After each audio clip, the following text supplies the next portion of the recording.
Dad was the only one in when he got home. "What happened to you?" he asked. "No, don't tell me. It's that lad, isn't it? What's his name?" "Adams." "You're not going to tell Mum, are you?" "I think she ought to know, don't you?" "She'll be straight down to school if she knows. She'll make things worse." "I don't see how. Look at the state of you." Phoenix continued to plead his case. "She'll make a show of me." "That's daft talk." "What do you know?" "I was your age once, you know." Phoenix sneered.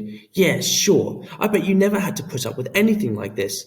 Look, Dad, I just want to fight my own battles." "Not doing too well, though, are you?" "It'll be fine. Just don't blow me up. I'll never forgive you if you do." "You know what?" Dad said, his eyes flashing with hurt.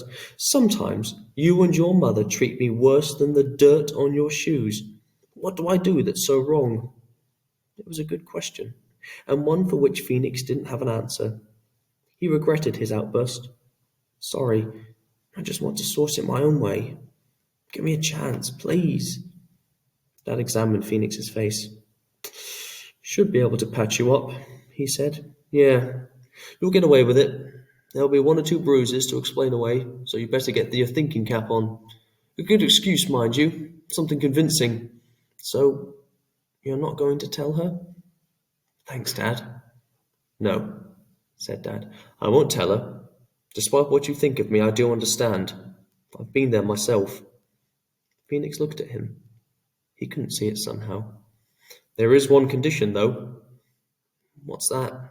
"You've got until the end of the week to sort things out with this Adams lad, or it'll be me knocking on the head teacher's door. You got that?"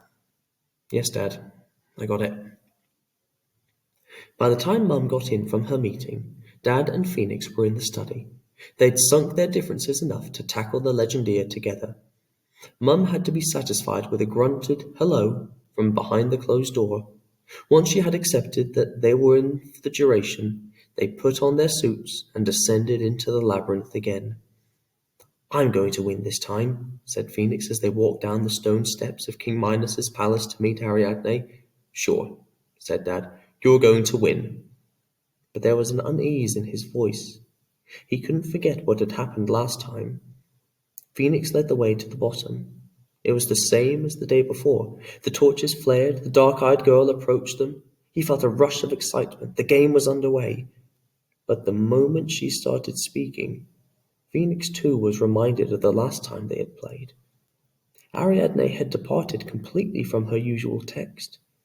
"You have to flee," she said urgently, her normally sing-song voice little more than a strangled croak. "Both of you, get out of here. It's not what you think."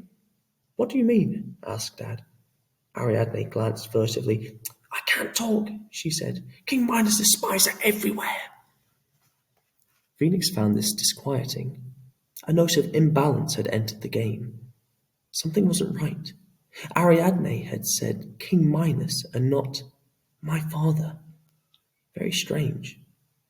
"But one thing I can tell you," Ariadne concluded, "this place is evil." Unease pinched the hairs on the back of Phoenix's neck. "What are you up to?" he demanded. "Is this a trick?" Judging by the look on Dad's face, he was already having second thoughts. Phoenix had to act. The game was everything he had always wanted. Something big, something extreme, something to tell him he wasn't the sort of kid to get pushed around by the likes of Adams. Then he saw his chance. Just as Ariadne was about to speak again, the words seemed to strangle in her throat. She was holding the side of her neck as if she was in pain. That's when Phoenix remembered. The key to the labyrinth was where it always was, hanging from Ariadne's neck. "Come on, Dad, we're going in." Snatching the key from the gasping Ariadne, he turned the lock and plunged into the labyrinth. The score on his bracelet had already reached 90, the best yet. Once inside the tunnel, he started creeping forward. It wasn't long before the beast's roar filled the maze. "Roar yourself hoarse if you want," said Phoenix. "This time I'm going to finish the job." As if encouraging him, the points display clicked on for no apparent reason, reaching the magic 100. He'd scored 3 figures for the first time. He reached the meeting of the ways and paused. He was still wondering which way to go when he felt a hot breath on his neck. he cried out in spite of himself. No! But it was Dad. Don't creep up on me like that. That's the second time you've scared the life out of me. Dad was in no mood to apologize. His eyes were bulging and a vein was throbbing in his temple. He was beside himself.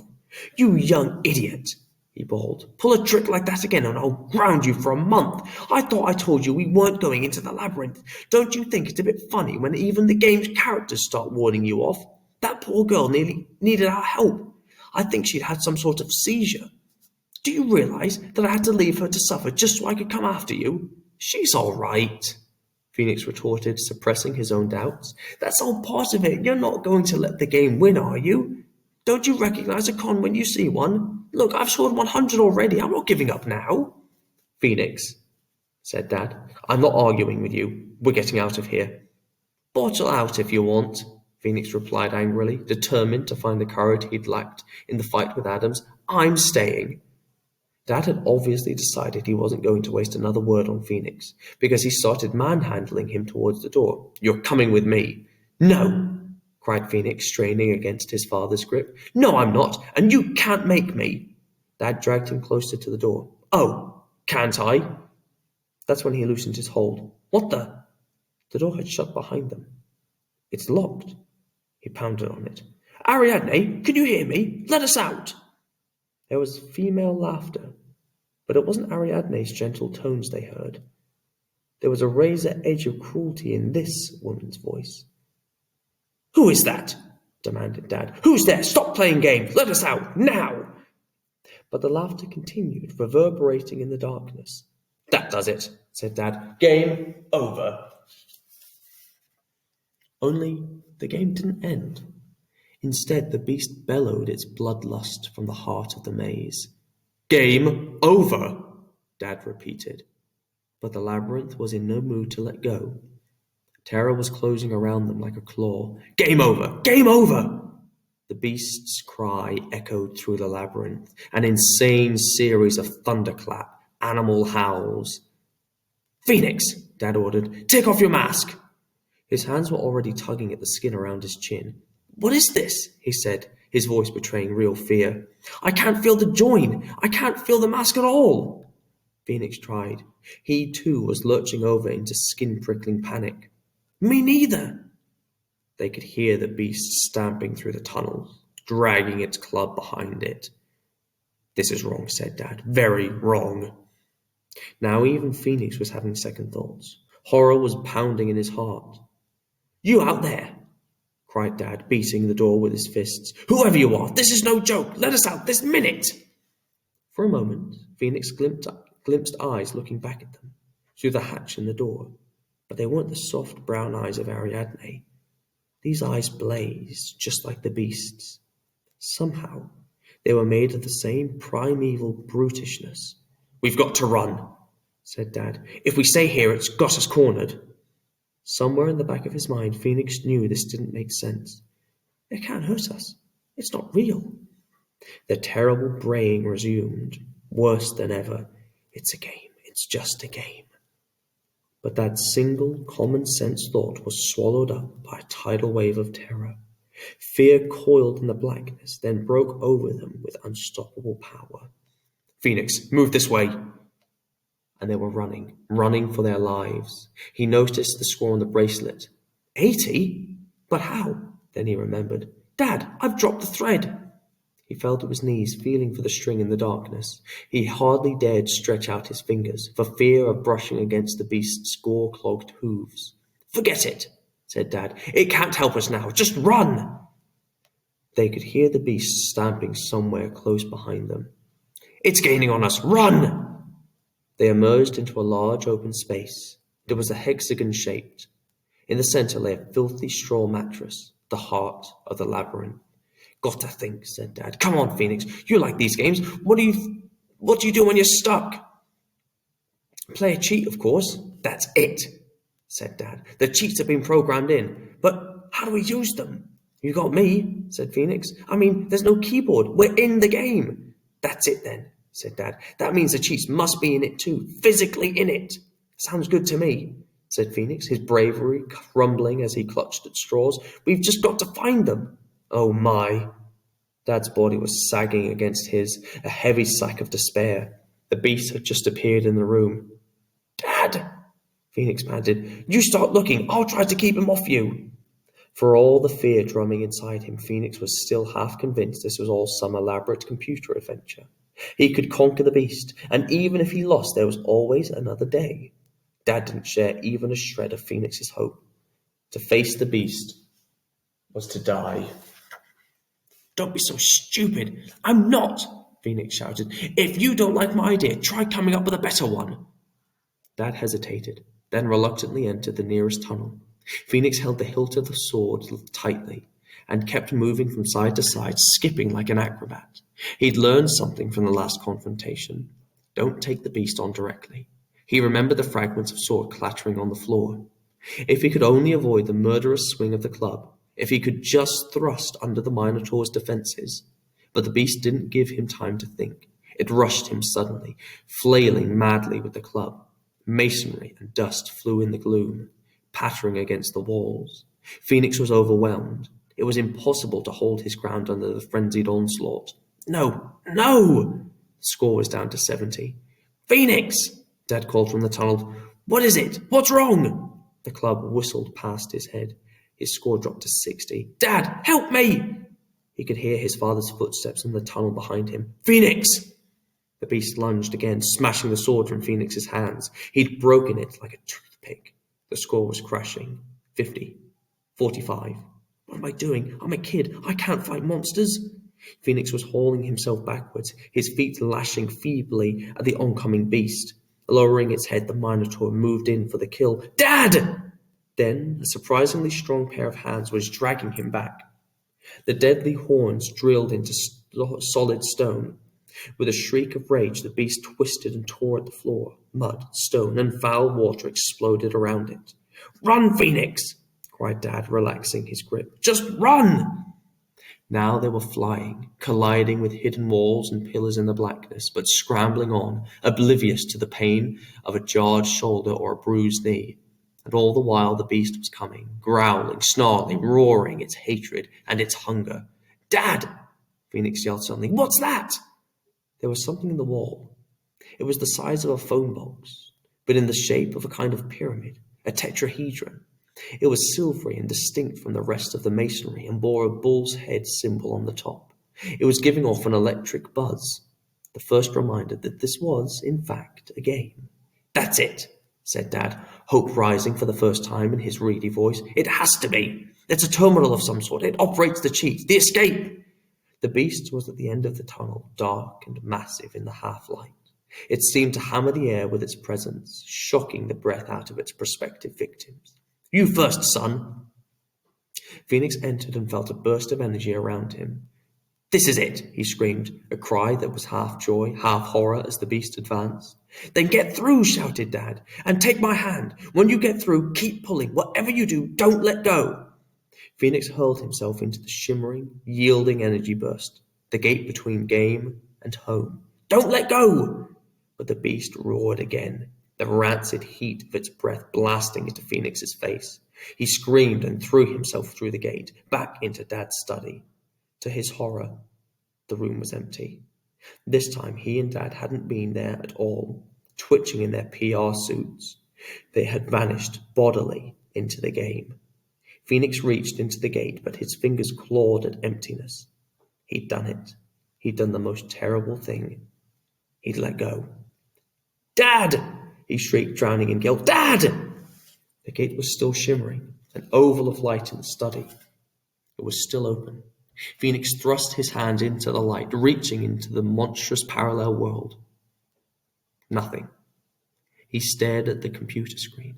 Dad was fleeing towards the gate. The beast was almost upon him. It was impossible to separate the two blurred figures. "Dad!" Then there was a dark shape in the gate. Dad? Or the beast? Phoenix fell back. "Please, not that."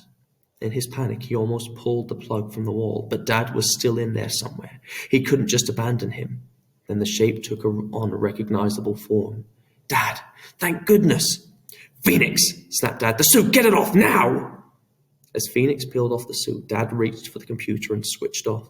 The oval of light vanished. This time, It really was game over. He was running through the passageways again. I've abandoned him, left him to his fate. Behind him, Phoenix could hear Dad's cries. The beast's bellows mixed with his screams. It's tearing him apart, and I've abandoned him. Phoenix rested his forehead against the slimy stonework. How could I? I have to go back. He retraced his steps through the gloomy tunnels, listening for a clue to the beast's whereabouts. But the maze was silent. He stumbled over something in the dark. Or somebody. Dad? He knelt down and examined the body, forcing himself to touch the blood-stained face. It wasn't Dad. Maybe I didn't betray you. Dad? He moved on, discovering 4 more of the beast's victims. He was seized by panic. Where are you? Then a shaft of light fell on his face. Dad was with Laura. You're alive! But they weren't looking at him. Their eyes were trained on a spot just behind him. He turned slowly. 2 yellow eyes were staring at him. Hot, sickly breath was steaming from its nostrils. The beast. Phoenix watched in horror as its huge, muscular arms curled round Dad and Laura, snapping ribs and grinding flesh. Phoenix! They were screaming, help us! He hung on to their arms, but the beast was too strong. Don't let go! Please don't let go! But his courage failed. The beast vanished into the darkness with its fading victims. No! Phoenix sat bolt upright in bed. He was clammy with sweat and his head was pounding. What's happening to me? Moments later, Dad came running into the room in his pajamas. What is it? What's wrong? Phoenix felt stupid. It was a dream, Dad. I had a nightmare. Sorry if I woke you. The tension in Dad's face relaxed. Bad dreams, eh? I've been having a nightmare myself. I'm working through the game. Then a terrible thought occurs to me. I'm not playing the game. It's playing me. I must be going crazy. That goes for the both of us. Anyway, tried to get some shut-eye. It's been a wild day. Phoenix smiled. You can say that again. Dad walked to the door. Good night, son. But Phoenix didn't want to let him go without another attempt at an apology. Part of him was still playing the game. He could feel Dad's hand slipping from his grasp, his whole being filled with the agony of loss. I'm sorry I let you down. In the labyrinth, I mean. Forget it. But it didn't sound like Dad had forgotten it. There was a curious hollowness about his voice, as if something had gone from him. Trust, perhaps. Dad was about to close the door when he paused. Forget the game, too. You are not going in that study. Do you understand that? Never. This time, there were no arguments. Just then, Phoenix didn't think either of them should chance playing again. Yes, Dad, I understand. I've had enough of this, Phoenix. That wasn't virtual reality. We were somewhere else. Phoenix nodded. Tomorrow morning, I'm going to get to the bottom of all this. I'm going to find out exactly what Mr. Glenn Reed is playing at. And if he won't tell you, then I'll find out for myself. I'll find out what's going on. Either that, or I'll destroy it. Even then, Phoenix couldn't shake the feeling that the game was part of him. He was the only one who could play and win. Dad, don't even try. Why not? I've had it with Magnacom. I don't owe them anything. Anyway, I'm going to have one more go at understanding this game. Then I'm telling Mr. Reed I'm finished with him. You're resigning. I'm thinking about it. Phoenix felt the weight of disappointment in his father's voice. The room filled the distance between them. His voice shook as he answered, Good night, Dad.